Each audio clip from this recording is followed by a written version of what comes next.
représentant du ministre de l'Énergie, Monsieur le représentant du ministre de la Pêche, chères participantes, chers participants, à vos grades, rangs et tout protocole confondu, nous, citoyens actifs pour la justice sociale, CAJUS, c'est un honneur pour nous de prendre part à ce forum en tant que partenaire technique et financier.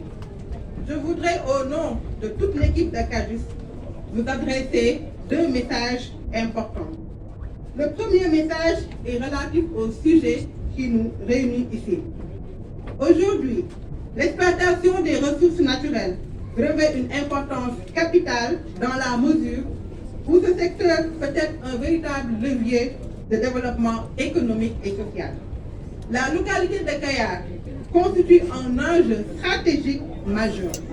Il est attendu bientôt une exploitation de gaz dans le projet qu'on appelle Yakar Teranga. Naturellement, Kayar se trouve en première ligne face aux impacts de cette exploitation gazière. La localité pourrait subir directement les effets environnementaux, sociaux, économiques de l'exploitation des ressources. L'exploitation des ressources a des effets sur l'environnement avec la dégradation de l'environnement, la perturbation des moyens de subsistance traditionnels tels que la pêche et l'agriculture. C'est pourquoi, chères autorités, il est crucial que les revenus issus de cette exploitation puissent profiter aux localités qui abritent l'exploitation gazière pour au moins compenser les impacts et financer ces projets de développement. L'exploitation du gaz de Kayar peut être une opportunité en matière d'emploi, de formation des jeunes, la réduction de notre dépendance énergétique.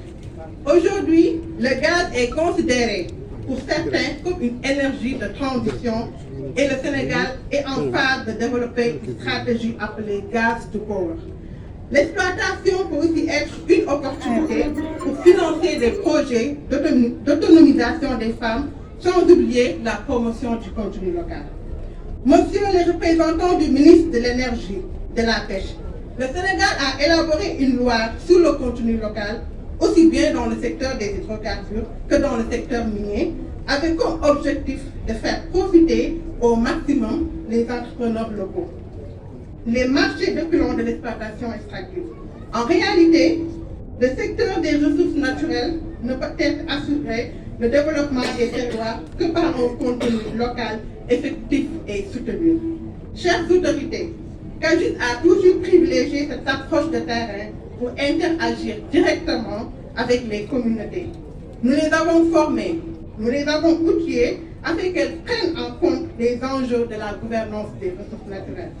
Nous les avons accompagnées également dans le cadre des sessions de renforcement de capacité en technique de plaidoyer pour qu'eux-mêmes puissent porter leurs revendications et de propositions au niveau des autorités.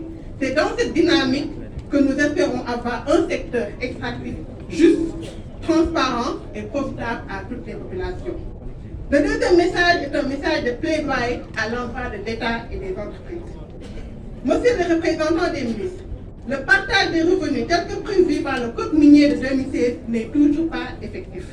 L'État du Sénégal doit aux collectivités territoriales le fonds d'appui et de péréquation dont la clé de répartition semble toujours inopérationnelle. Nous appelons les autorités à faire de cette question une priorité à l'image de la volonté affichée de réviser les contrats. Les compagnies minières en phase d'exploitation doivent 0,5% de leur chiffre d'affaires aux communautés à travers le fonds d'appui au développement local. Nous les appelons à s'acquitter de cette obligation afin de réduire le calvaire aux populations affectées par les opérations d'extraction extractive. Ensuite, le Sénégal est engagé dans plusieurs initiatives mondiales et nationales visant à répondre aux effets dévastateurs des changements climatiques, dont principalement la transition énergétique. Nous saluons ces initiatives, nous y adhérons et nous engageons à les soutenir. Cependant, notre attente principale est que ces initiatives soient transparentes, inclusives, justes et équitables, aussi bien dans l'élaboration que dans la mise en œuvre. Elles doivent refléter les besoins des communautés, des femmes, mais surtout des jeunes. Dans cette optique, le gouvernement du Sénégal a signé en juin 2022 un accord de partenariat pour une transition énergétique juste sous l'appellation de JETP, notamment pour un montant de 2,5 milliards d'euros.